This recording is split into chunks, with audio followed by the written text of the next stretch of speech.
Good morning, everyone. Welcome to the first show of the year with the Acupuncture and Air Show with Heiko. And today we're going to be interviewing Corey Waterreus from Napier, who is among other things, he's a Wing Chun instructor, as well as many other things. So, Corey, why don't you say hello and tell us about your other life? What else do you do? Good morning, everyone. So, for myself, majority of my working career, I guess, I've been in the health and fitness industry for approximately about 20 years. With the latter part of that, I moved into health consultancy and trained up as a health consultant, worked through BPure for about 5 odd years, and just recently co-started a clinic in Napier. Okay, right. And do you still do personal training per se as well? Not so much. I sort of moved away from that, went into the health consultancy as I saw it was more beneficial for clients, and so I sort of stepped away from that. Right. Now tell us about, a bit later you'll tell us about Wing Chun direct, but tell us how did you get involved in Wing Chun? So I originally started martial arts when I was 7 years old, just because my father put me into it, and so it was Taekwondo, I believe, and I did that for a long period of time. And for whatever reason it was, I think I might have been watching movies or something. It might have even been Bruce Lee. It's so long ago now, I can't remember. But so I saw that, started researching about it, and lo and behold, there was actually a club in little old Napier. So I went and had a look at it, and then it's history since, really. Okay, right. Now, what about Wing Chun direct? Because I mean, I know a lot of people have heard the term before, but what about sort of the history of Wing Chun, sort of like, you know, how old is it, where did it come from, where do you train it around the world now? So the spoken history of it, which is, it's hard to say, but what's been passed down is there was a Buddhist abbot, Ning Moi, and she was very skilled in various... This is in China. This is in China, yes, yeah. Very skilled in various Shaolin arts, and she escaped the burning of the temple because the temple burned down various times, and she basically became a recluse and went to the mountains and developed her own formation of everything she'd learnt. Okay. And there was a young girl named Wing Chun, and she was having problems with a man pestering her, trying to, I think, marry her. Right. And she went and saw Ning Moi and taught her this style, and she named it after her, Wing Chun. And from there, it was passed down, just... Yeah, from there it passed down through various students. It went on to the Red Boat Society, which was a group of travellers and did operas in various towns around China. And it passed through Chanhua Shun and Yulongjiang, then Chanhua Shun, and then he taught Yip Man. Right, okay. And which was in Foshan. And then Yip Man eventually left Foshan due to, I think, him not actually teaching the Japanese when they occupied Foshan. And then from there he moved to Hong Kong. And that's where it exploded, basically. Right, okay. Now, because I know that there have been a couple of, famous students from Ip Man. Do you want to tell us some? Yeah, there's it being spread around the world, and I guess the most notable would be Bruce Lee. He trained it for a certain period of time and then moved over to the States, and that's where he started teaching it, and also variations of his own. Yeah. And just through various people, Hong Kong being a place where so many different cultures coming in, and eventually it started spreading through the world, and it's a very well-known art now. Yeah. I think people like Jackie Chan, Robert Downey Jr. Yeah, mostly Robert Downey Jr. Yeah, Jackie Chan did a variety of different arts, but Robert Downey Jr., I believe he's teaching it now. He's been training for quite a long period of time. And then even in Little Napier now, you've got me as a student, so with that direct lineage sort of passed down. Yeah. So, yeah, that's amazing with that go. And that's through your teacher, Frederick Mo. Yes. Yeah. Who's still teaching and training in Wellington.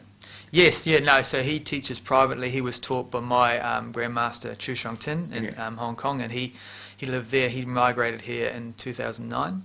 And so it's pretty direct lineage from Frederick Mo to Chu Shong Tin to Yip Man. Yep. Now, a lot of our listeners and now our viewers with YouTube would be surprised to know that, like, you know, you hear the label Wing Chun, right? It's kung fu, so that's just for, you know, for young angry men to bash each other on the court.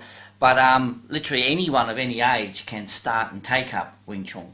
I mean, I've basically taken that up at 60, and I mean, I know that you have other students who are probably 70, you know, and took it up with no problems. And what I've found, and I know I've spoken with other acupuncturists, you know, around the world, if like, and you know, they never get patients who have had injuries from Wing Chun. Like, you know, like I said, I'll have more chance of having a patient with an injury from golf than from Wing Chun. But tell us something about there's a term, and I think it's something like the gentleness of Wing Chun, as opposed compared to, for want of a better, like, and you know, the toughness or the aggressiveness of Taekwondo or karate. You want to tell us a bit about that? Yeah, sure. The way I like to explain it is like the fighting side of Wing Chun is like one branch of the tree, out of a big tree. There's so many different aspects of it. And so the way I teach it and the way it's been handed down is it's very much, it's connecting your mind and your body together.